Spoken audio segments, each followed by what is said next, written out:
Chào mừng các bạn đến với Tiger BMT 86. Lập trình AutoCAD sử dụng C-Thăng.net.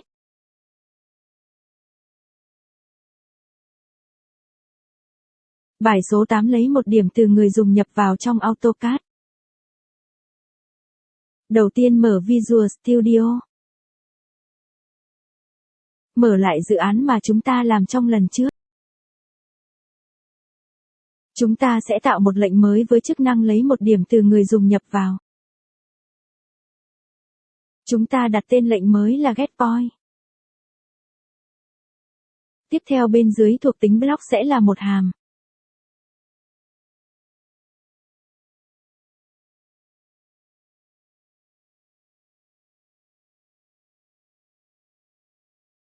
Chúng ta sẽ tạo một biến document để lấy bản vẽ hiện hành.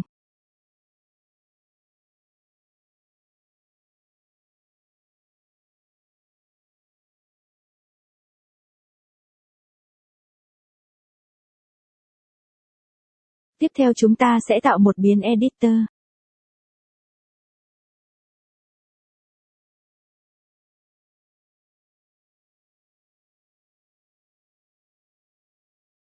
Khai báo một biến prompt option và hiển thị bên dưới command line với yêu cầu người dùng chọn một điểm trên màn hình.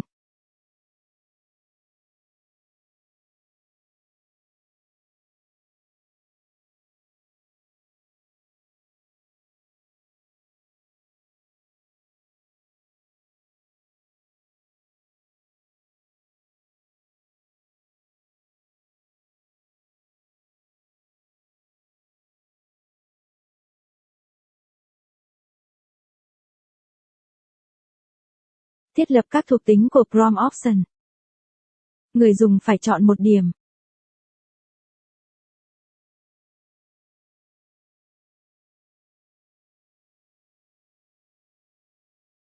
Khai báo một biến prompt result để lấy một điểm từ người dùng chọn một điểm trên màn hình.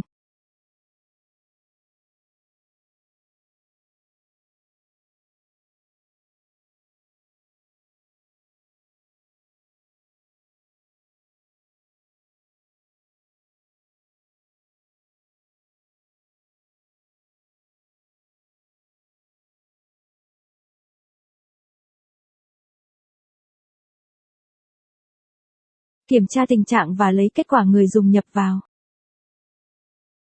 Nếu người dùng chọn một điểm trên màn hình thì chúng ta sẽ tạo một thông báo với tọa độ X và Y của điểm đó bên dưới dòng lệnh.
Bạn chọn Build Solution.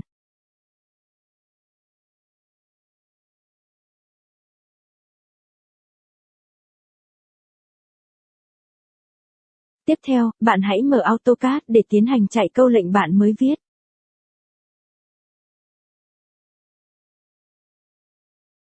Bạn gõ câu lệnh Netlog để tải tập tin DLL. Để kiểm tra xem lệnh bạn viết có xuất ra đúng tọa độ XY của một điểm không, bạn hãy vẽ một đường thẳng AB với hai điểm A và B.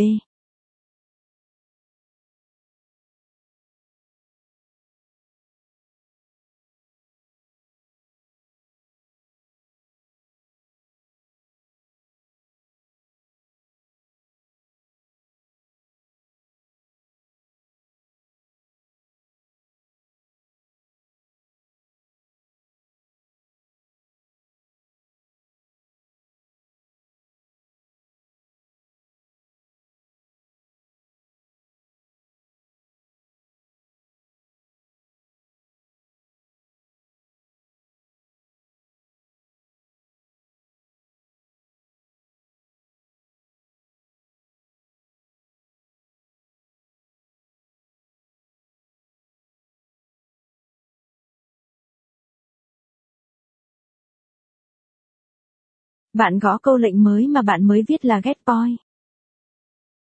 Bạn chọn điểm A của đường thẳng AB, bạn sẽ thấy tọa độ của điểm A sẽ là 22.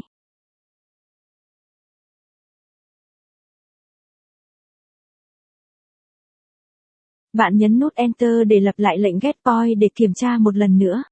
Bạn chọn điểm B của đường thẳng AB, bạn sẽ thấy tọa độ của điểm B sẽ là 68.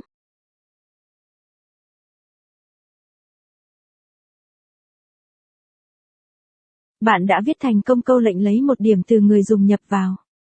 Hẹn gặp các bạn trong video tiếp theo.